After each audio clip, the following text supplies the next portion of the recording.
จุลสบายดีพี่น้องทุกคนมากินมักสมเลยวันนี้เด้อนี่ที่เด็ดเท่านี้หัวผักบัว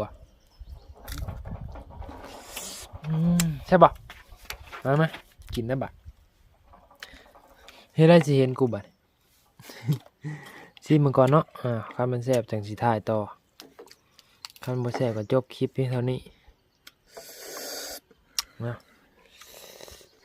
มาเด้อ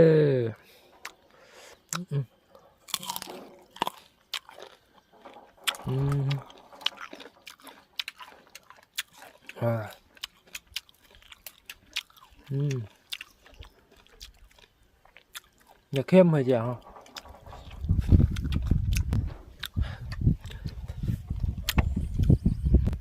โอ้ตัวแซ่บ